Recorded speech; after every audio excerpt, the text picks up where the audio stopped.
Look at that. We're in Kenya with a Mara River monster. And welcome to the Masai Mara.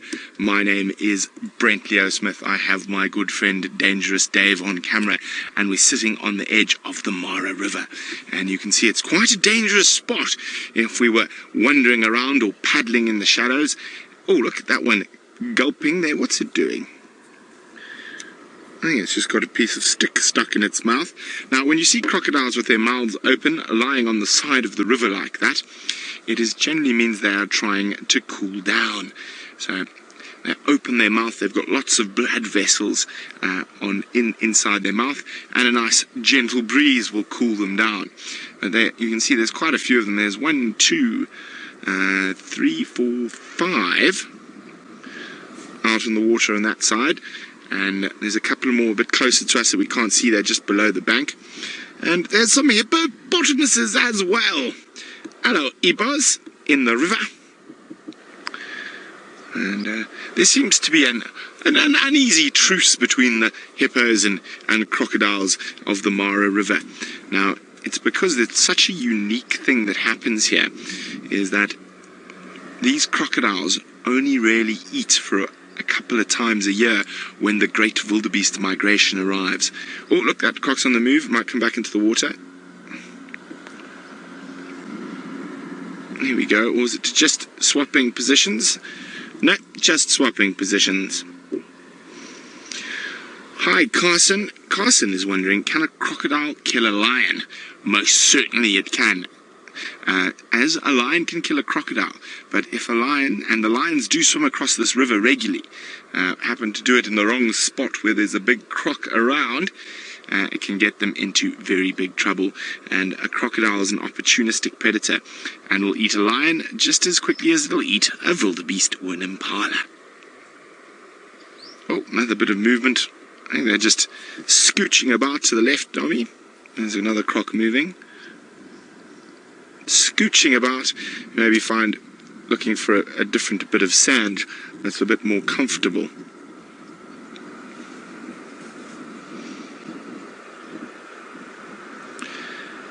Dusty is wondering, can a croc eat a turtle whole?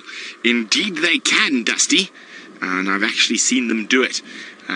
And at Djuma, where James, Jamie and Tristan are, I've seen crocodiles eat turtles. Not big turtles, but still turtles nonetheless, but they are capable of cracking open a turtle's shell. Now, this is also not only a very good area for crocodiles, but also for lions. And I saw some lions very close to here this morning, and I'm hoping I'm going to be able to find them again for you. So it is very exciting. They were probably about 2 miles from where we are now. So I think we're going to leave the crocodiles and hippos to laze around on the bank and in the water. And we're going to start moving off to see what else we can find. Now, there are some other creatures around before we disappear. There's some Topi on the opposite bank, which is a relative of the hartebeest and one of the fastest antelope in Africa, capable of running up to about 80 kilometers an hour. So they're also sometimes called the policeman of the Masai Mara. Now, you would think, why would you call an antelope a policeman? He's not going to stop anyone doing anything. Well, it's because they've got such good eyesight. They climb up on top of the termite mounds, and they keep a really good lookout. So if a lion or a leopard or a cheetah or even a hyena is up to no good looking to try and catch one of them, the Topi will start saying, "Pfft, pfft, I see you," and tells all the other animals that there's a predator about, and that gives them a chance to escape. So all the animals don't like the Topi too much, because quite often he's too fast to catch and he spots them before all the other animals. But we're going to keep moving, and while we do that, it sounds like Tristan's got something that there are not too many of here at the moment, but there'll be more than 1 million in a few short months.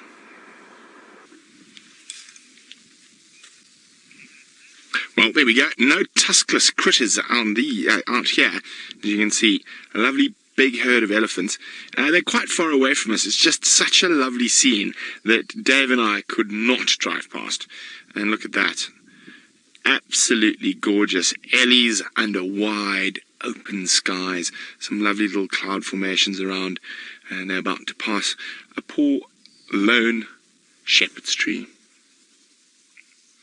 I have just got a message from Jeffrey, who's one of the Angama guides, who I've been conversating with. We're in this area. I'm checking this side. He's checking that side for the cheetah we're with this morning, and he's just let me know it's over there. So I just wanted to see where he was. So we're going to have to shoot off quite quickly. We're going to show you, oh, look at that elephant with the rain behind it. But we're going to try to see if that cheetah has had any success over the day while we've been searching for other things. And it is quite a drive to get there. So we're going to make our way straight towards her. And I'm afraid I didn't hear who I'm linking to, but from Kenya to South Africa. So, thanks to Jeffrey, we are right in the spot. Jeffrey is one of the Angama guides, and we've caught up again with this beautiful female cheetah who's eyeing a herd of Thompson's gazelles. There they are. Now, there's a bit too much open ground between where she is and where they are for her to make a successful hunt at the moment. So it looks like she hasn't had a successful day.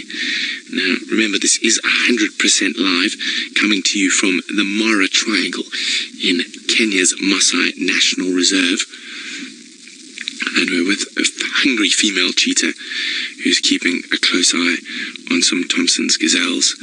Now, what she'll want is for them to move into slightly longer grass, which it looks like they're doing. So I'm going to keep a close eye on her, because she might move quite quickly into a position where she might be able to successfully stalk them. Remember, #SafariLive if you've got any questions for us. Now let's see what she gets up to now.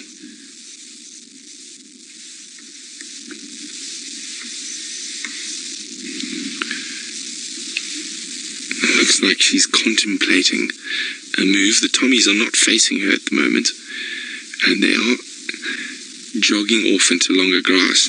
Now, I'm not sure if they spotted her before we arrived. I don't think so. But when you're a Thompson's gazelle, being a nervous Nelly is a good thing. It keeps you alive. Okay, she's on the move. She's on the move. So as they've moved into that longer grass,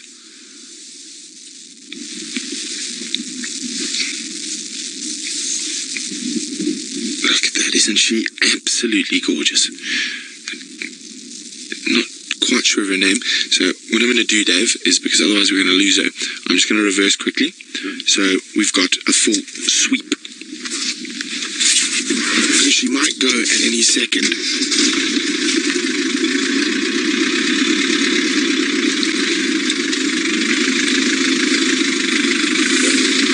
I got it. Let me just get on the right side of the termite mound.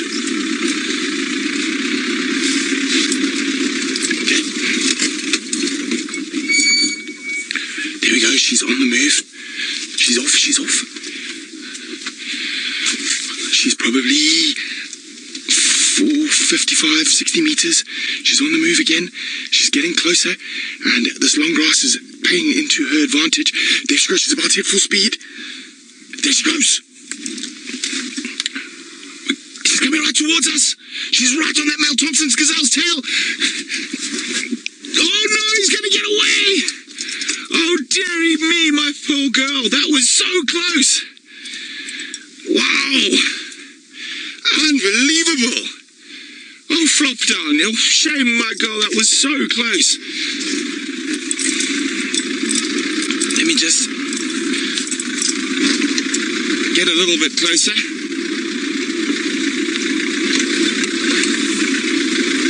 Oh, dearie me. Oh, she's giving us heart failure this afternoon and this morning.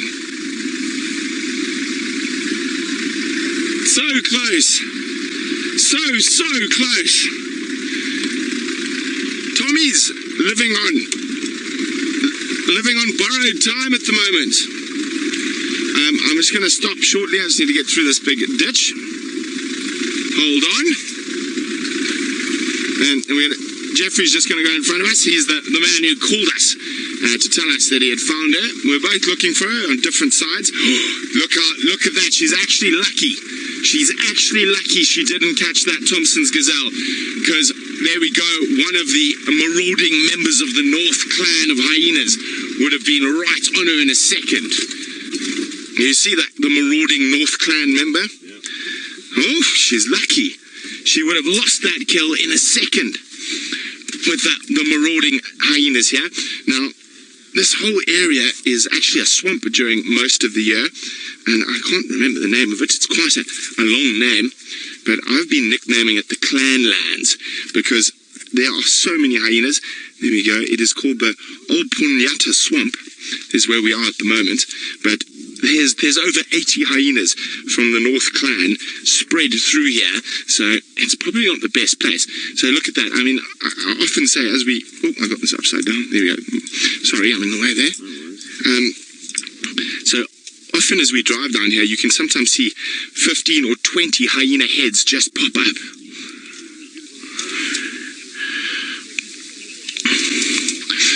H. Macy, how are you? H. Macy is wondering how many cheetah there are there in the Mara.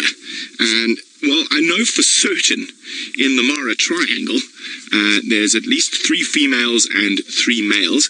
There's probably quite a few more. Those are the only ones I know about so far.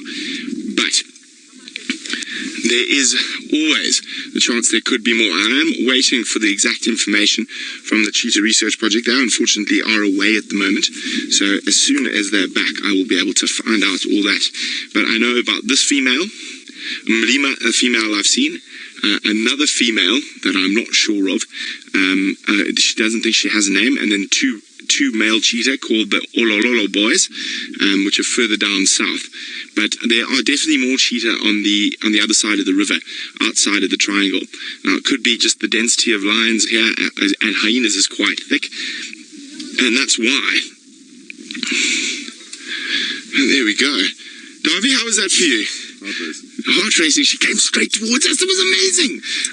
So guys, how about that? One word tweet. Hashtag Safari Live. Are you okay, Dave? Yeah, good.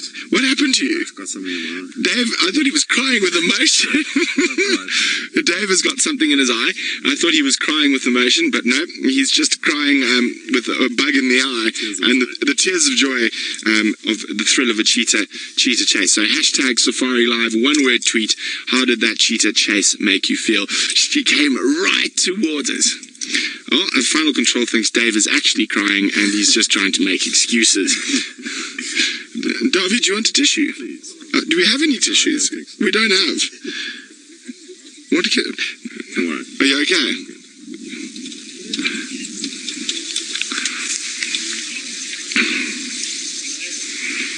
Michael's wondering what percentage of cheetah hunts actually end in failure. Well, Michael, generally the cheetah are a little more successful than lion and leopard and hyena. The problem is they're not very successful at keeping their kills. As you saw, if she had caught that, a single hyena would have easily been able to chase her off. And if you hear some funny noises, it's Dave trying to get some water to wash out his eye. I would say probably on average, they're still not incredibly successful, but they are more successful. So I'd say failure probably 70% of the time or 65% of the time. But and again, you must remember that those sort of statistics are often area dependent rather than species dependent. So a cheetah in this area might be more successful than a cheetah on the other side of the river, or even in the Serengeti or the Sabi Sands. So it is all very dependent on the area rather than the individual animal. So it is fascinating to watch, and of course we're all learning together here in the Masai Mara. So if we had to go on the amount of cheetah hunts I've seen, I would say they are successful 25% of the time, because I've seen 4 chases and 1 kill. But of course, we haven't spent that much time with all the cheetah yet. So really only this female, I can't wait to find out what her name is, and Mlima down south in the Tanzanian border, where unfortunately we don't have the ability to broadcast yet.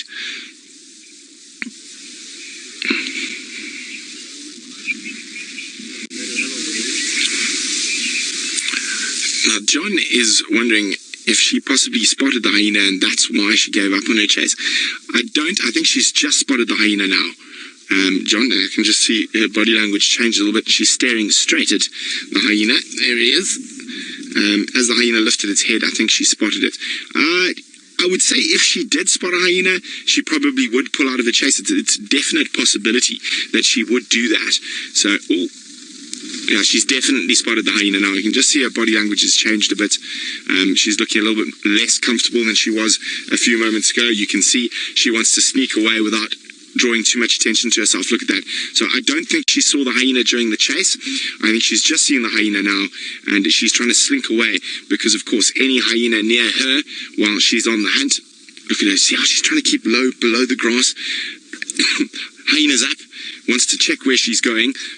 Doesn't want to let a free meal pass him by or her by. And the hyena's going to is following. She might take off. I might need to move the vehicle. I'm just going to see what's happening now. I mean, that's what makes hyenas one of the most ultimate predators. They're definitely, in my opinion, the most intelligent of all the apex predators we get in Africa. And their problem-solving capabilities are incredible. Okay, I'm just going to move the car quickly. Davy. Alrighty. You stopped crying. Dave has stopped crying. If anyone was worried about Dave, he has stopped crying. Oh, it's okay. It's okay, Davy. Okay. So she's slinking off behind us. Okay, I might get into frame. I apologize, but I have to disappear down my turret.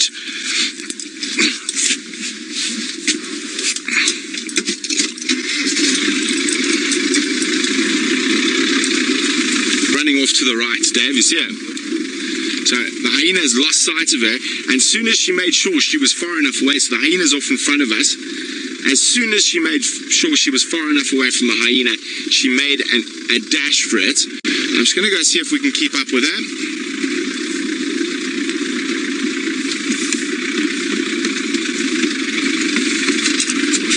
Okay, let me just concentrate for a second.